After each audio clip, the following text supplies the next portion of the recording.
구독과 좋아요는 큰 힘이 됩니다. 겨울 저녁의 공기는 차갑고 무거웠습니다. 대저택의 대리석 홀에는 수십 개의 샹들리에가 빛을 쏟아냈고 그 빛은 거대한 거울을 타고 반짝이며 사람들의 얼굴 위로 흩어졌습니다. 장도연 회장의 70번째 생일을 축하하는 연회가 한창이었습니다. 재계의 거물들과 언론인, 정치인까지 모여 웃음소리를 섞어내며 잔을 부딪혔습니다. 그 중심에서 도연은 굳은 미소로 손님들과 인사를 나누고 있었습니다. 그러나 그의 눈빛에는 피로와 불안이 섞여 있었습니다. 심장 박동은 점점 빨라지고 시계 초침 소리가 비정상적으로 크게 들려왔습니다. 저택의 한켠 검은 제복을 입은 가정부 윤혜라는 조용히 식탁의 잔을 정리하고 있었습니다. 그녀의 손끝은 섬세했지만 미세한 떨림이 느껴졌습니다. 사람들 사이를 오가며 잔을 채우는 그녀의 눈은 잠시 피아노 쪽으로 향했습니다.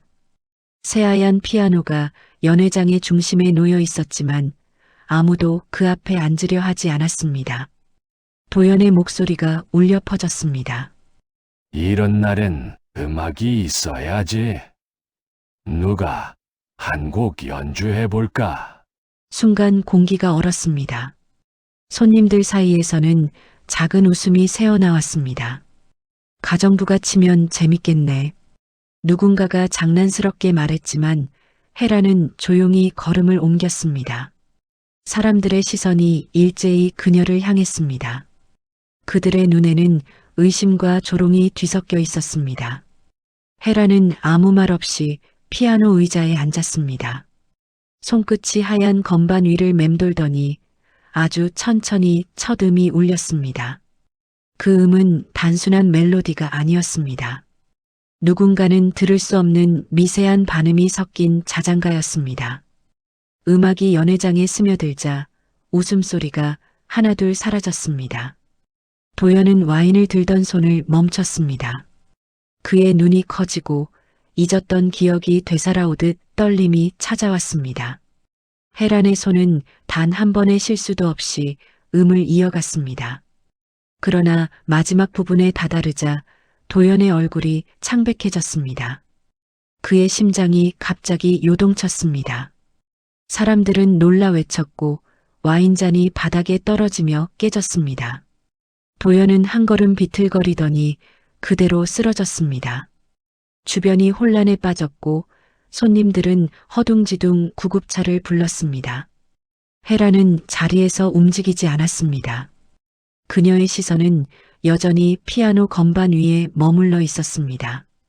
그 위엔 눈물 한 방울이 떨어져 반짝였습니다. 의료진이 들이닥치고 회장은 들것에 실려나갔습니다. 그 혼란 속에서 헤란의 귓가에 도연의 목소리가 스쳤습니다. 금고 197 단어의 끝이 끊기며 그는 의식을 잃었습니다. 헤란은 멍하니 서 있다가 피아노 위의 악보를 바라봤습니다. 그곳엔 아무것도 없었지만 그녀의 기억 속엔 똑같은 음계가 선명하게 살아있었습니다. 그녀는 그 곡을 40년 전에도 쳤었습니다. 그때도 한 남자가 이 남자처럼 숨을 멈췄습니다. 연회장은 혼란 속에 잠겼지만 헤란의 눈빛은 평온했습니다. 그녀는 자신이 왜 다시 피아노 앞에 앉게 되었는지 이제야 이유를 알 것 같았습니다. 그리고 마음속으로 낮게 중얼거렸습니다. 이제 오래된 약속을 끝낼 때가 왔어요. 연회장의 불빛이 하나둘 꺼지며 피아노의 건반 위에 그림자가 드리웠습니다. 아무도 모르는 채 그날 밤 저택의 운명이 미세한 반음과 함께 뒤틀리기 시작했습니다. 다음 날 아침 저택은 전날의 화려함이 무색할 만큼 정적에 잠겨 있었습니다. 샹들리에는 여전히 반짝였지만 그 아래의 사람들은 한결같이 굳은 표정을 하고 있었습니다. 장도연 회장은 중환자실로 이송된 후 의식을 찾지 못했습니다. 그의 부재는 거대한 권력의 틈을 만들었고 가족들의 시선은 서로를 향해 차갑게 부딪혔습니다. 장남 장민우가 테이블 중앙에 앉아 서류를 펼쳤습니다. 금고 비밀번호가 바뀌었다는군. 그의 말이 끝나자 공기는 한층 더 무거워졌습니다. 민우의 아내 이정연은 차가운 시선으로 혜란을 바라보았습니다. 그날 당신이 마지막으로 회장을 만났죠. 우연치고는 이상하네요. 그녀의 목소리엔 단정적인 의심이 섞여 있었습니다. 혜란은 고개를 숙인 채 아무 말도 하지 않았습니다. 도연의 비서 최수진은 조용히 그 옆에 앉아 메모장에 무언가를 적었습니다. 그녀의 손끝은 침착했지만 눈빛은 흔들리고 있었습니다. 도연의 병세와 금고의 암호, 그리고 그 노래. 모든 것이 우연이라 보기엔 너무 맞물려 있었습니다. 점심 무렵 경찰이 저택으로 들어왔습니다. 그들은 연회장의 CCTV와 피아노 주변의 영상을 요청했습니다. 기자들은 이미 대문 앞을 에워싸고 가정부의 피아노 연주 직후 회장 쓰러져라는 자막을 내보냈습니다. 세상은 이미 혜란을 사건의 열쇠로 몰고 있었습니다. 그녀는 인터뷰 요청을 피한 채 홀 안쪽의 작은 창문 곁에서 조용히 서 있었습니다. 유리창 너머로 보이는 겨울 햇살이 희미하게 흔들렸습니다. 그날 밤 저택의 복도는 조용했습니다. 민우는 서재에서 변호사와 전화를 하고 있었고 정연은 취재진을 막기 위해 언론 대응팀과 통화 중이었습니다. 수지는 아무도 없는 피아노 홀로 걸어갔습니다.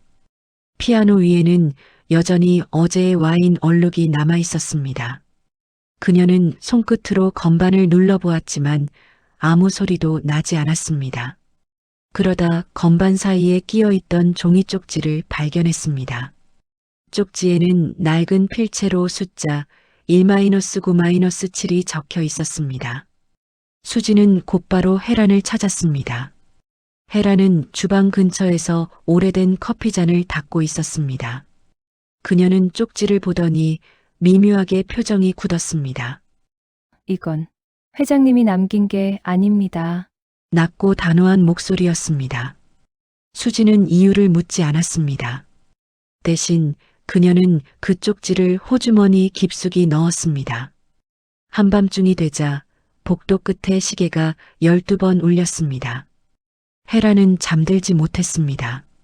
침대맡 탁자 위에는 오래된 열쇠고리가 하나 놓여 있었습니다. 금속의 윤기가 거의 사라진 낡은 열쇠였습니다. 그녀는 그것을 조심스럽게 손에 쥐었습니다. 발소리를 죽인 채 복도를 걸어 피아노 앞으로 다가갔습니다. 그녀는 피아노 의자에 앉아 숨을 고르더니 전날의 자장가를 다시 연주하기 시작했습니다. 건반이 울릴 때마다 공기 속에 묘한 진동이 퍼졌습니다.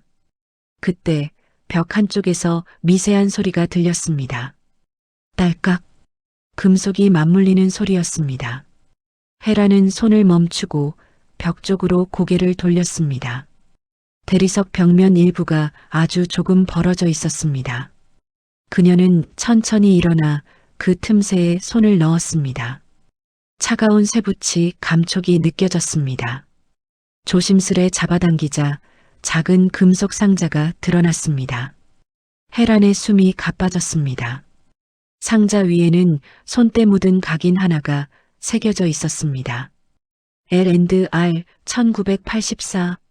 그녀는 그 글자를 보며 눈을 감았습니다. 오래전 잊으려 했던 이름과 연도가 다시 그녀의 기억 속으로 번개처럼 파고들었습니다. 그 순간 피아노 위의 시계가 다시 울렸습니다. 혜란은 상자를 품에 안고 천천히 자리에서 일어났습니다. 복도 끝에서는 수진이 그 모습을 조용히 지켜보고 있었습니다. 서로의 눈이 잠시 마주쳤지만 누구도 말을 하지 않았습니다. 오직 벽 틈새에서 새어나오는 미세한 찬바람만이 그들의 비밀을 감싸고 있었습니다. 그 밤 저택은 다시 침묵 속으로 가라앉았습니다. 그러나 그 침묵은 평온이 아닌 폭풍 전의 정적이었습니다. 헤란의 손끝에 쥐어진 작은 상자 하나가 이 집안의 운명을 완전히 뒤집어 놓을 준비를 하고 있었습니다. 밤새 내린 눈이 정원 위에 얇게 내려앉았습니다. 새벽의 공기는 매서웠고 저택은 여전히 깊은 잠에 빠져 있었습니다. 헤라는 잠에서 깨어났습니다. 손끝이 얼얼했습니다. 어젯밤 품에 안았던 금속 상자의 차가움이 아직 남아 있었습니다. 그녀는 조심스럽게 침대 밑에서 상자를 꺼냈습니다. 열쇠를 맞추자 찰칵 소리가 나며 뚜껑이 열렸습니다. 안에는 노란빛이 바랜 악보, 오래된 녹음 테이프, 그리고 편지 한 통이 가지런히 놓여 있었습니다. 헤란의 손이 악보 위를 스쳤습니다. 제목은 반음의 자장가. 음표마다 세월의 흔적이 배어 있었고 잉크가 번진 자리마다 누군가의 손끝이 닿은 듯 했습니다. 악보의 오른쪽 여백에는 아래 음이라는 표기가 선명히 보였습니다. 헤라는 그 글씨를 보는 순간 몸이 굳었습니다. 그것은 그녀 자신의 필체였습니다. 40년 전 젊은 시절의 그녀가 직접 써내려간 메모였습니다. 기억이 서서히 되살아났습니다. 피아노 학원에서 도연과 처음 만났던 날, 그는 젊고 매력적인 재벌 후계자였습니다. 음악에 대한 감각은 없었지만 그녀의 연주를 듣고 그 음을 내게 가르쳐줘요. 라며 웃었었습니다.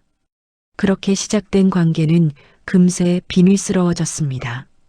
그는 세상의 시선을 두려워했고 그녀는 그를 믿었습니다. 하지만 어느 날 그녀는 아이를 가진 사실을 알게 되었고 그 순간부터 모든 것이 무너졌습니다. 편지를 펼치자 도연의 필체가 보였습니다. 헤란, 우리의 이야기는 음으로 남겨야 한다. 말로는 남길 수 없으니까. 글씨는 조심스럽고 불안했습니다. 편지 아래에는 너를 지켜줄 사람을 곁에 두겠다는 문장이 적혀 있었습니다. 헤란의 눈가에 눈물이 맺혔습니다. 그때 문 밖에서 조용한 발소리가 들렸습니다. 문틈 사이로 비서 최수진이 들어섰습니다. 그녀는 상자 안의 악보를 보고 놀란 듯 눈을 크게 떴습니다. 이건 회장님이 늘 말씀하시던 곡이에요. 수진의 손이 떨렸습니다. 헤라는 침착하게 물었습니다. 당신은 왜 그 곡을 알아요? 수진은 답하지 못했습니다. 대신 그녀는 목에 걸린 작은 펜던트를 보여주었습니다. 펜던트에는 음표 모양의 은빛 장식이 새겨져 있었습니다. 그것은 반음의 자장가의 첫 음이었습니다. 헤라는 숨을 삼켰습니다. 그 펜던트는 자신이 40년 전 직접 만들어 도연에게 준 것이었습니다. 그런데 그 목걸이가 지금 이 여자의 목에 걸려 있었다. 머릿속이 하얘졌습니다. 그걸 어디서 얻었죠? 헤란의 목소리가 떨렸습니다. 수지는 조용히 대답했습니다. 어릴 때부터 가지고 있었어요. 제게 유일하게 남은 유산이에요. 침묵이 흘렀습니다. 헤라는 갑자기 손끝이 얼어붙는 듯한 감각을 느꼈습니다. 도연의 편지 문장들이 머릿속에서 겹쳐졌습니다. 너를 지켜줄 사람, 음으로 남긴다. 아래 모든 조각이 하나의 그림으로 맞춰지기 시작했습니다. 그녀는 악보를 꽉 쥐며 일어섰습니다. 수지는 그런 헤란을 불안하게 바라보았습니다. 그때 복도에서 민우의 목소리가 들려왔습니다. 저 사람을 당장 내보내. 아버지 옆에 둘 이유가 없어. 문이 세게 열리며 경비가 들어왔습니다. 헤라는 재빨리 상자를 품에 안고 뒤로 물러섰습니다. 수진이 막아섰습니다. 잠깐만요. 회장님께서 직접 남긴 기록이에요. 경비는 멈칫했지만 민우의 눈빛은 냉정했습니다. 저건 우리 집의 치욕이야. 결국 헤라는 상자를 품은 채 복도의 다른 쪽으로 달아났습니다. 그 순간 그녀의 눈가로 한 줄기 눈물이 흘렀습니다. 계단 밑으로 사라지는 그녀의 뒷모습을 수진이 멍하니 바라보았습니다. 마음속 어딘가에서 낯선 불안이 솟구쳤습니다. 헤란이 품은 상자 속 진실이 자신과 깊게 연결되어 있다는 예감이 들었습니다. 그날 밤 헤란은 저택의 지하실로 내려갔습니다. 상자 속 녹음 테이프를 꺼내 낡은 플레이어에 넣었습니다. 기계가 돌아가며 잡음이 섞인 피아노 선율이 흘러나왔습니다. 그 음은 어제의 곡 그리고 40년 전의 곡과 같았습니다. 단지 마지막 한 음만이 반음 올려져 있었습니다. 그녀의 눈에 눈물이 고였습니다. 당신은 여전히 나를 기억하고 있었군요. 테이프가 끝날 무렵 스피커에서 남성의 숨소리가 희미하게 들렸습니다. 그리고 한마디. 그 아이를 지켜. 헤라는 가슴을 움켜쥐었습니다. 그 목소리는 분명 도연의 것이었습니다. 눈앞의 모든 것이 연결되는 순간 헤라는 깨달았습니다. 수진 그녀가 바로 도연의 숨겨진 아이였습니다. 이틀째 눈은 그치지 않았습니다.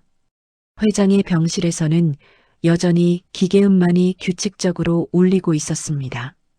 저택은 언뜻 평온해 보였지만 그 안에는 팽팽한 전류가 흐르고 있었습니다.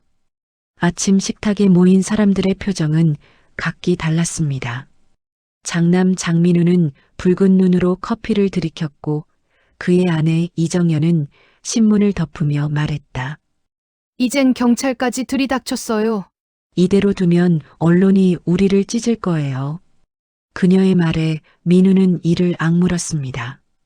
그때 탐정 차 씨가 들어왔습니다. 민우가 고용한 사설 조사원이었습니다. 그는 두꺼운 서류 봉투를 내려놓으며 짧게 말했다. 윤혜란, 과거 신분이 나왔습니다. 모두의 시선이 그에게 쏠렸습니다. 1984년 유학 장학생으로 파견됐던 기록이 있네요.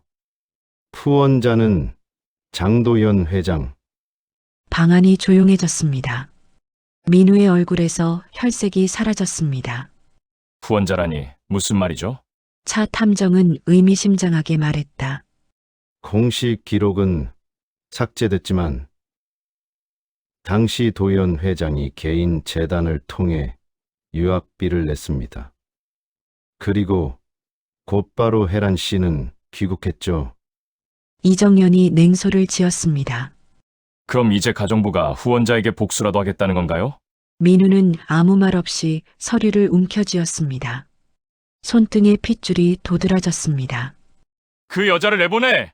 오늘 안에 그의 목소리는 낮았지만 그 속엔 분노가 섞여 있었습니다. 헤라는 이미 복도 끝에서 그 대화를 들었습니다. 문틈 사이로 새어나오는 목소리들이 그녀의 가슴을 파고들었습니다. 그날 오후 병원에서 연락이 왔습니다. 도연의 의식이 잠시 돌아왔다는 소식이었습니다. 모두가 병원으로 향했습니다. 회장은 산소 마스크를 쓴 채 희미하게 눈을 떴습니다. 민우가 다가가 손을 잡으려 하자 그는 힘겹게 손을 뿌리쳤습니다. 헤란 불러. 목소리는 희미했지만 명확했습니다. 방 안의 공기가 굳었습니다. 헤란이 들어서자 도연의 눈에 미세한 빛이 스쳤습니다. 그는 입술을 떨며 말했다. 금고를 지켜요. 거기에 진실이 있다. 민우의 얼굴이 일그러졌습니다. 아버지, 지금 정신이 온전하신 겁니까? 저 여자가 무슨 짓을 했는지 모르세요? 그러나 도연은 대답하지 않았습니다. 눈을 감은 채 헤란의 손을 잡으려다 허공을 더듬었습니다. 그의 손끝이 공기 중에서 멈췄습니다. 헤란은 눈을 감으며 그의 손을 조심스레 잡았습니다. 이제 다 밝혀야겠어요. 당신이 감춘 진실을. 그녀의 말은 부드럽지만 단단했습니다. 민우는 병실을 뛰쳐나왔습니다. 복도를 걸으며 휴대폰을 꺼내 변호사에게 전화했습니다. 금고를 열 거야. 테란이 먼저 손대기 전에. 그의 목소리는 떨렸습니다. 그러나 그 순간 병원 서버가 갑자기 차단되었습니다. 도연의 의료 기록과 서명 데이터가 사라진 것이었습니다. 병원 관계자는 내부 해킹 흔적이 있습니다. 라며 놀란 얼굴을 보였습니다. 민우는 이를 악물며 외쳤습니다. 누가 이런 짓을 한 거야?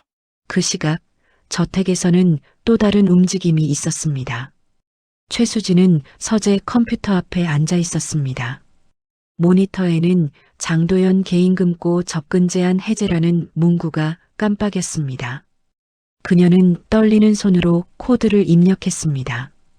1에 9에 7에 오른쪽 반음. 화면이 열리며 금고의 내부 목록이 나타났습니다. 수십 년간 봉인돼 있던 유언 초안, 친자 확인서, 그리고 미공개 주식 양도 계약서가 전부 그 안에 있었습니다. 갑자기 뒤에서 문이 열렸습니다. 민우가 들어섰습니다. 역시 내가 손을 댔군. 수지는 놀라지 않았습니다. 이건 진실을 되돌리는 일일 뿐이에요. 민우가 비웃었습니다. 진실은 돈이야. 이건 우리 집의 재산이지. 가정부의 유산이 아니야. 두 사람의 시선이 부딪혔습니다. 공기 중에 살기 어린 긴장감이 감돌았습니다. 그 순간 수지는 화면을 닫고 봉투 하나를 꺼내 들었습니다. 이건 회장님의 친필이에요. 봉투 안에는 수진에게로 시작하는 유언 초안이 들어 있었습니다. 민우는 손을 뻗었지만 수진은 물러섰습니다. 건드리지 마세요. 당신도 언젠간 알아야 할 겁니다. 피로 맺어진 거짓은 결국 썩게 되어 있어요. 민우는 말을 잃고 서 있었습니다. 그때 갑자기 컴퓨터가 꺼졌습니다. 정전이 일어난 듯 모든 불이 꺼졌습니다. 암흑 속에서 수진의 목걸이가 은빛으로 반짝였습니다. 그 반음 모양의 음표가 마치 저택의 새로운 운명을 알리는 신호처럼 깜빡였습니다. 밖에서는 눈보라가 다시 시작되었습니다. 하얀 눈발이 창문을 덮으며 안과 밖의 경계를 지워갔습니다. 그리고 그 순간 저택 안에서 누구도 예상치 못한 변화가 일어나고 있었습니다. 도연이 남긴 마지막 선택이 이제 모든 것을 뒤집으려 하고 있었습니다. 밤은 깊었고 병실의 조명은 희미하게 깜빡이고 있었습니다. 기계음이 일정한 리듬으로 울리며 장도연의 생명을 붙잡고 있었습니다. 헤라는 병실 문 앞에서 조용히 서 있었습니다. 문틈 사이로 새어나오는 차가운 공기 속에서 오랜 세월 묻어둔 감정이 다시 꿈틀거렸습니다. 의사는 지금이 마지막 고비일 수도 있습니다. 라고 말했지만 그녀는 대답하지 않았습니다. 손에 쥔 상자의 무게가 갑자기 더 무겁게 느껴졌습니다. 혜란 씨, 들어가세요. 회장님이 찾으세요. 간호사의 말에 그녀는 천천히 고개를 끄덕였습니다. 문을 열자 약한 숨소리와 함께 산소기계의 소리가 귀를 때렸습니다. 도연은 창백한 얼굴로 누워 있었습니다. 눈꺼풀이 미세하게 떨리더니 천천히 열렸습니다. 그는 혜란을 보며 힘겹게 입을 떼었습니다. 헤란 미안하오. 한마디 한마디가 겨우 입 밖으로 새어나왔습니다. 혜란은 가까이 다가가 그의 손을 잡았습니다. 당신의 미안함으로 아무것도 덮이지 않아요. 눈물이 맺혔지만 그녀의 목소리는 담담했습니다. 도연은 떨리는 손으로 침대 옆 서랍을 열었습니다. 그 안에는 작은 봉투 하나가 있었습니다. 그는 봉투를 혜란의 손에 쥐어주며 힘없이 말했다. 이 안에 진실이 있다. 우리 아이를 지켜줘. 그 순간 병실 문이 열렸습니다. 장민우가 들어섰습니다. 이제 그만하시죠. 아버지. 그는 차가운 눈빛으로 혜란을 노려보았습니다. 당신 아버지에게서 또 무슨 짓을 하려는 겁니까? 혜란은 대답하지 않았습니다. 그녀는 조용히 봉투를 품에 넣고 병실을 나섰습니다. 민우는 그녀가 사라지자 도연을 향해 외쳤습니다. 그 여자를 왜 다시 받아들인 겁니까? 가족을 망치시려는 겁니까?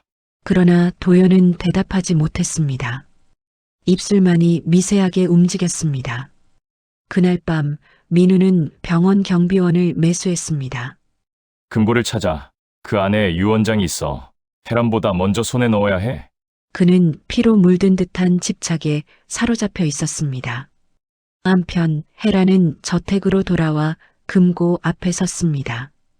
벽의 문양이 희미하게 보였습니다. 그녀는 상자 안에서 찾아낸 열쇠를 꺼냈습니다. 떨리는 손으로 돌리자 금속이 맞물리는 소리가 울렸습니다.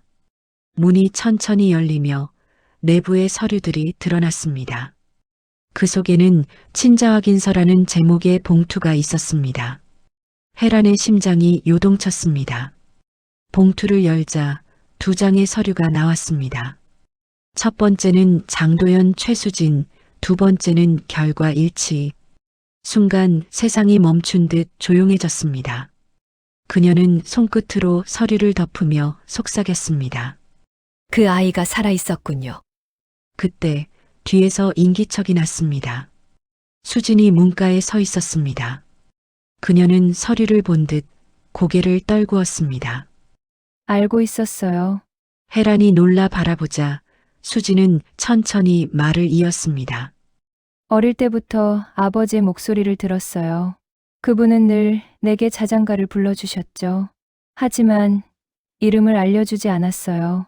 그녀의 눈에는 눈물이 맺혀 있었습니다. 그분이 남긴 유언을 제가 지켜야 했어요. 헤라는 조용히 다가가 수진의 손을 잡았습니다. 이제 숨길 필요 없어요. 당신이 그분의 딸이에요. 두 사람 사이의 공기는 뜨거웠고 오랜 세월의 고통이 한순간에 무너졌습니다. 그러나 그 감정이 채 식기도 전에 복도 밖에서 발소리가 들려왔습니다. 민우였습니다. 그는 경비원과 함께 금고 안으로 들어왔습니다. 결국 이걸 훔치려던 거였군. 민우가 분노에 찬 목소리로 외쳤습니다. 헤라는 한 걸음 앞으로 나섰습니다. 이건 훔친 게 아니라 되돌려 놓는 겁니다. 민우는 비웃었습니다. 그딴 소리로 아버지의 재산을 가져가려는 거냐? 그때 수진이 봉투를 꺼내 들었습니다. 이건 재산이 아니라 피예요. 당신이 부정하려 해도 이건 진실이에요. 잠시 정적이 흘렀습니다. 민우의 표정이 굳었습니다. 그의 손에 들린 서류가 덜덜 떨렸습니다. 거짓말이야! 그러나 그의 목소리는 흔들리고 있었습니다. 수진은 한 걸음 다가서며 말했다. 이제 그만하세요. 당신이 아무리 감춰도 진실은 금보다 오래가요. 그 순간 금고 안쪽에서 바람이 스쳐 지나갔습니다. 헤란의 손끝에 닿은 악보 한 장이 바닥에 떨어졌습니다. 그 위엔 반음의 자장가가 적혀 있었습니다. 세 사람은 동시에 그것을 바라보았습니다. 그리고 모두 깨달았습니다. 도연이 남긴 진정한 유산은 재산도 권력도 아닌 바로 이 반음에 담긴 진실이었음을. 밖에서는 서서히 새벽이 밝아오고 있었습니다. 긴 어둠이 걷히며 창문 틈새로 첫 햇살이 스며들었습니다.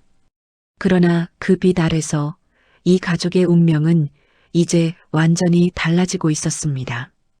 이튿날 오전 회장 장도연의 병세는 급격히 악화되었습니다.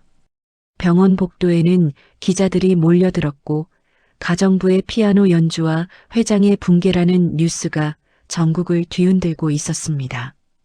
저택의 사람들은 입을 굳게 다물었지만 세상은 이미 그들보다 한 발 앞서 진실을 추측하고 있었습니다. 민우는 여론을 막기 위해 기자회견을 준비했습니다. 그는 검은 정장을 차려입고 얼굴엔 억지로 미소를 걸었습니다. 하지만 그 미소 뒤에는 공포와 불안이 숨어 있었습니다.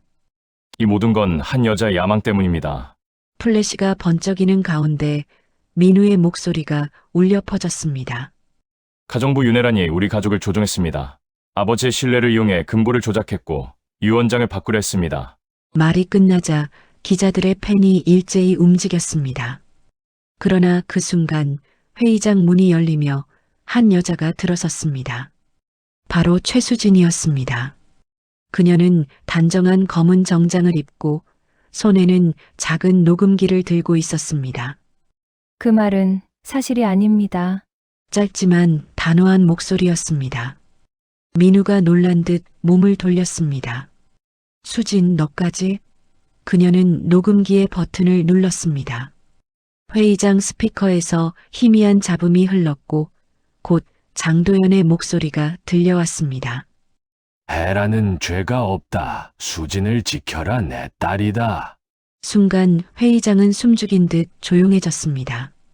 기자들이 서로를 바라보며 웅성거렸습니다. 민우의 얼굴은 하얗게 질렸습니다. 거짓이다. 그건 조작된 음성이야. 거짓이다. 그건 조작된 음성이야. 그러나 그의 외침은 허공을 울릴 뿐이었습니다. 수지는 조용히 녹음기를 껐습니다. 이건 조작이 아닙니다. 병원 의료기록에도 같은 내용이 있습니다. 그녀는 한쪽 손에 봉투를 들고 있었습니다. 여기에 회장님의 친필 사인과 DNA 검사가 있습니다. 봉투를 열자 친자 확인서라는 글자가 기자들의 카메라에 포착되었습니다. 기자들의 질문이 쏟아졌습니다. 수진 씨가 회장님의 친딸이라는 게 사실입니까? 윤혜란 씨와 어떤 관계입니까? 수진은 숨을 고르고 대답했습니다. 저는 진실을 숨기고 살았습니다. 하지만 이제는 그럴 이유가 없습니다. 아버지는 제게 사랑을 주지 못했지만 마지막에 용서를 남기셨습니다. 그녀의 목소리는 흔들리지 않았습니다. 민우는 말없이 뒤로 물러섰습니다. 그는 더 이상 할 말이 없었습니다.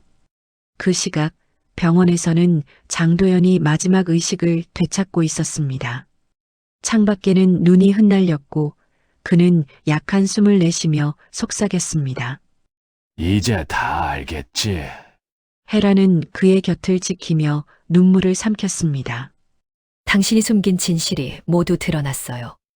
그는 미약한 미소를 지었습니다. 이제 내 몫은 끝났소.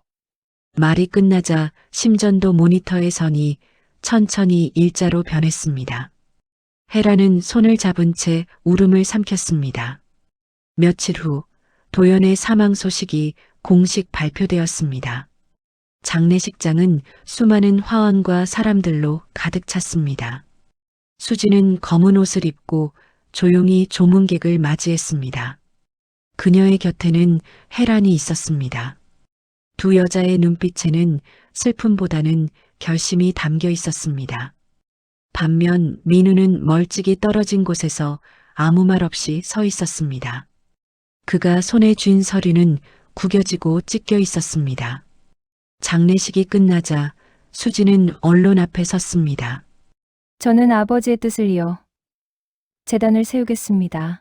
그 이름은 반음 재단입니다. 음악으로 누군가의 상처를 치유하고 싶습니다. 기자들의 카메라가 반짝였고 그 순간 헤란의 눈에 눈물이 고였습니다. 그녀는 속으로 중얼거렸습니다. 이제야 그 반음이 제자리를 찾았구나. 민우는 그 말을 듣고 고개를 숙였습니다. 세상은 빠르게 움직였지만 그는 홀로 멈춰 있었습니다. 그가 지키려 했던 것은 재산이었지만 아버지가 지키려 했던 것은 진심이었습니다. 눈발이 다시 내리기 시작했습니다. 흩날리는 눈송이 사이로 수진의 목에 걸린 반음 모양의 펜던트가 은빛으로 빛났습니다. 그것은 장도연이 남긴 마지막 유산이자 용서의 상징이었습니다. 그날 밤 저택의 피아노홀은 텅 비어 있었지만 건반 위에는 작은 악보 한 장이 놓여 있었습니다. 제목은 반음의 자장가. 헤라는 마지막으로 그 곡을 연주했습니다. 하나하나가 부드럽게 흘러나왔고 그 선율은 눈발 속으로 퍼져나갔습니다. 그리고 마지막 음이 울릴 때 마치 회장의 목소리가 다시 들려오는 듯 했습니다. 헤란, 고마웠소. 그 소리를 들은 헤라는 고개를 숙여 눈을 감았습니다. 눈물이 뺨을 타고 흘러내렸습니다. 이제 모든 것이 끝났습니다. 그러나 그녀의 마음속에는 따뜻한 미소가 피어올랐습니다. 억눌린 세월의 고통이 사라지고 오직 사랑과 용서만이 남아 있었습니다. 그리고 그 순간 피아노의 마지막 반음이 공기를 울리며 사라졌습니다. 그것은 슬픔이 아닌 해방의 소리였습니다. 장례식이 끝난 다음 날 저택의 공기는 한층 가벼워졌지만 그 안에는 설명할 수 없는 허전함이 남아 있었습니다. 눈이 녹지 않은 정원 위로 햇빛이 번지며 사람들의 발자국만이 희미한 흔적을 남겼습니다. 흑색 천으로 덮인 피아노는 침묵한 채 어제의 곡을 기억하고 있는 듯 했습니다. 장도연 회장은 세상을 떠났고 그의 이름으로 세워진 반음 재단의 개소식이 곧 열릴 예정이었습니다. 수지는 검은 코트를 걸치고 피아노 앞에 섰습니다. 그 곡을 들을 때마다 마음이 뒤섞였습니다. 혜란이 곁에 다가와 손을 얹었습니다. 그분이 남긴 건 부끄러움이 아니라 희망이에요. 수지는 미소 지으며 고개를 끄덕였습니다. 이제 제가 그 반음을 이어갈게요. 혜란은 아무 말 없이 그녀의 어깨를 감쌌습니다. 두 사람의 눈빛에는 오랜 세월의 상처와 용서가 뒤섞여 있었습니다. 개소식 당일 기자들과 관계자들이 모여들었습니다. 현수막에는 반음 재단 개소식이라는 문구가 새겨져 있었고 배경엔 하얀 피아노 한 대가 놓여 있었습니다. 사회자가 짧게 회장 도연의 생전 업적을 소개하자 수진이 무대 위로 올랐습니다. 그녀는 마이크를 잡고 조용히 말했다. 아버지는 삶의 마지막 순간에 용서를 택하셨습니다. 그 용서를 음악으로 나누고자 합니다. 그녀의 말이 끝나자 박수가 천천히 번졌습니다. 헤라는 무대 뒤에서 그 모습을 지켜보았습니다. 눈가가 젖었지만 표정은 평온했습니다. 기자들 중 한 명이 물었습니다. 수진 이사장님, 윤혜란 씨와의 관계를 공식적으로 밝히실 생각은 없으신가요? 수진은 잠시 머뭇거리다 미소 지었습니다. 그분은 제 어머니이자 제 스승이십니다. 저에게 가장 큰 사랑을 가르쳐 주신 분이에요. 그 한마디에 현장은 술렁였고 카메라 플래시가 번쩍였습니다. 민우는 멀찍이 떨어진 구석에서 그 장면을 바라보고 있었습니다. 얼굴은 창백했지만 눈빛에는 미묘한 감정이 담겨 있었습니다. 그는 기자들의 틈을 피해 조용히 자리를 떴습니다. 몇 걸음 걸어가다 재단 현판 앞에 멈춰 섰습니다. 그 위에는 은빛 글씨로 사람은 사랑을 숨길 때 멈춘다라는 문장이 새겨져 있었습니다. 민우는 잠시 그 문장을 바라보다 조용히 고개를 숙였습니다. 그날 오후 헤라는 피아노실로 향했습니다. 그곳은 회장의 유품 중 유일하게 원형 그대로 남겨진 공간이었습니다. 그녀는 천천히 피아노 덮개를 열고 조심스레 손을 얹었습니다. 손끝에서 익숙한 떨림이 느껴졌습니다. 건반을 누르자 반음의 자장가가 흘러나왔습니다. 그 곡은 이제 더 이상 슬픔이 아닌 새로운 시작의 음악이었습니다. 수진이 조용히 문을 열고 들어왔습니다. 그녀는 헤란의 옆에 앉았습니다. 두 사람은 아무 말 없이 나란히 피아노를 연주했습니다. 헤란이 왼손으로 베이스를 잡고 수진이 오른손으로 멜로디를 이어갔습니다. 반음이 부드럽게 섞이며 두 사람의 연주는 하나가 되었습니다. 창밖에 햇살이 하얀 건반 위로 부서졌습니다. 곡이 끝나자 헤라는 손을 떼었습니다. 이제 내 차례다.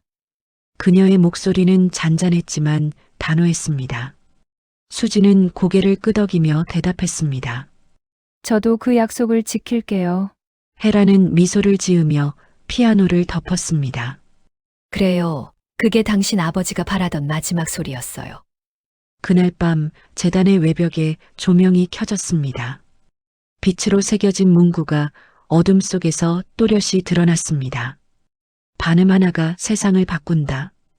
바람이 불었고 눈송이가 흩날렸습니다. 헤라는 홀 밖에서 그 불빛을 바라보았습니다.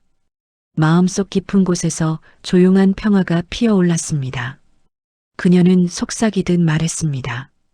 이제야 모든 소리가 제자리를 찾았네요. 멀리서 수진의 웃음소리가 들려왔습니다. 그 웃음은 겨울 공기 속에서도 따뜻했습니다. 피아노 건반 위엔 마지막 햇살이 반사되어 반짝였습니다.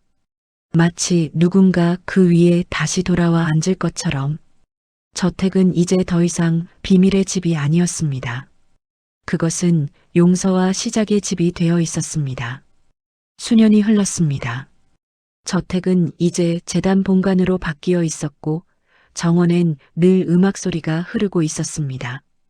겨울이 다시 찾아왔지만 그의 눈은 유난히 따뜻해 보였습니다.